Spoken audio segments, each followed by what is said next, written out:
Hello guys, আমি পুষ্পিতা ত্রিপুরা থেকে 30 দিন ডেইলি ব্লগ দেব। যে সাবস্ক্রাইব 0 ভিউজ, 30 দিন পর কত হবে। আজ ডে 1, তো তোমরা দেখতে থাকো। আজ হচ্ছে সানডে, তো আজ আমি প্রাইভেট টিউশনে যাব, তাই আমি তাড়াতাড়ি আমার কাজটা শেষ করে নেব। আর এদিকে দেখো, আমি প্রথমে বিছানা গুছিয়ে নিয়েছি, এখন আমি যাব ঘর ঝাড়ু দিতে। তো এখানে এসে দেখি যে সোফাটা একটু এলোমেলো আছে, তাই সোফাটা গুছিয়ে নিলাম। আর এখন আমি ঘর ঝাড়ু দিয়ে দেব। তো দেখো, আমি ঘর ঝাড়ু স্টার্ট করে নিয়েছি। তো আমার সব ঘর ঝাড়ু দেওয়া শেষ হয়ে গেছে, সোফা গুছানো শেষ, সব কিছু শেষ। তো এখানে এসে দেখি যে সুপারির বাদা এতগুলো বাদা জমা হয়েছে একদিনে। তো এই সবগুলা বাইরে গিয়ে না ফেলে আমি জানলার ভিতর দিয়ে দেখো কিভাবে প্লেটটা নিয়ে ফেলে দিয়েছি। তো এখন আমার কাজটা শেষ হয়ে গেছে যেহেতু, তো এখন আমি স্নান করতে চলে যাব। আর দেখো, স্নান থেকে আইসারিয়া মুখে ক্রিম লাগাইয়া দিছি, আর ক্রিম লাগাইয়া তবুও তো মুখটা পরিষ্কার হইল না। আর আমার কপালে টিপ না লাগাইলে আমার একদম ভালো লাগে না, তাই কপালে টিপ লাগিয়ে দিলাম। তো দেখো, আমি টিউশন যাওয়ার জন্য রেডি হয়ে গেছি। তো এখন আমি চুল শুকিয়ে নিব। আর চুল আমি সবসময় এরকমভাবে শুকিয়ে নেই, সবসময় এরকমভাবে করলে চুলটা তাড়াতাড়ি শুকিয়ে যায়। আর চুলের যেটা মেশিন আছে, এটা দিয়ে শুকাইতে আমি একদমই পারি না, আমার ভয় লাগে। ভাই এটা দিয়ে প্রায় সময় শুকিয়ে নেয়। তো এখন দেখো, আমার চুল শুকানি শেষ। তো এখন আমি ভাত খাইতে আইছি। তো আমি ভাত টাট খাইয়া এখন স্যারের বাড়ির জন্য চলে যাব। তো দেখো, ভাত টাট খানি শেষ আমার, এখন আমি রেডি হয়ে যাব। চুল আশ্রে নিয়েছি, তো এখন ঘড়িটা লাগানোর বাকি রয়েছে, তাই এটা লাগিয়ে নিলাম।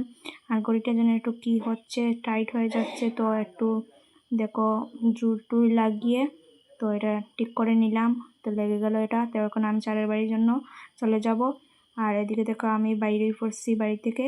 তো চারটি লাঠি লইছি, এখন যাইব গিয়ে আমি স্যারের বাড়ি। আর এখানে দেখো আয়াসারি অতক্ষণ থেকে দাঁড়াইয়া আছি রৌদ্রের মধ্যে, কিন্তু একটাও টুকটুক পাইছি না।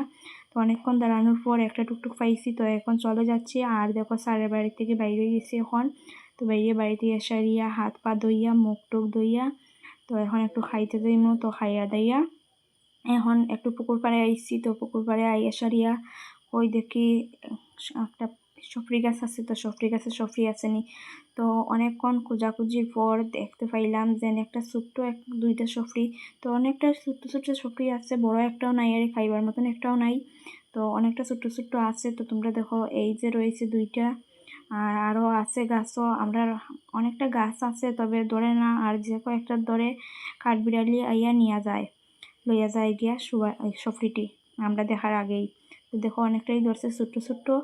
আর এদিকে রয়েছে দেখো একটা গাছ, এটা গাছের মধ্যে এখনো ধরছে না, এখনো ধরেনি, একটাও ধরছে না। আর এই গাছের মাঝে ধরে মধ্যে মধ্যে। তো এই গাছের সফরিটি খাইতে খুব স্বাদ, কিন্তু কম ধরে। আর এদিকে দেখি জাল ফাতানো আছে পুকুরের মধ্যে। তো এখন দেখি আসে এখানে খাচ্ছে। তারপর আমি এখন বাড়িতে গেছি, বাড়িতে এসে বাটি লইয়া সারিয়ে এখন আমি আটা লইয়া যাই বসি বইতে।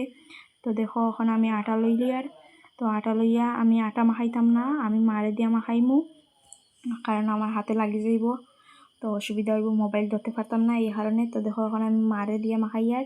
তো মা আটা মাখাইছেন, তো মায়ে আটা মাখানোর পরে আমি দেখি দরিয়া সারিয়া দেখো কি পরিমাণে এটা মানে নরম হয়ে গেছে, এটা বসিত লাগানো সম্ভব না।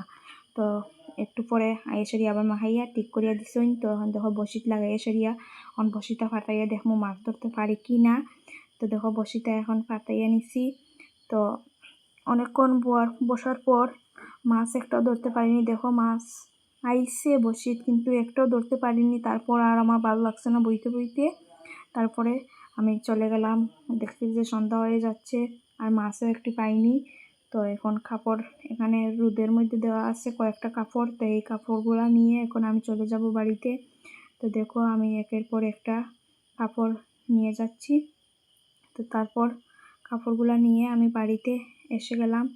আর কাপড় লওয়ার আগে দেখো আমার সাথে কি হলো, আমি দুইটা কাপড় লইছি ভালোভাবে, আর তারপরে একটা কাপড় যেই লইছি, কাপড়টা দেখো আয়েশারি আমার মুখে কীভাবে বাড়ি দিছে।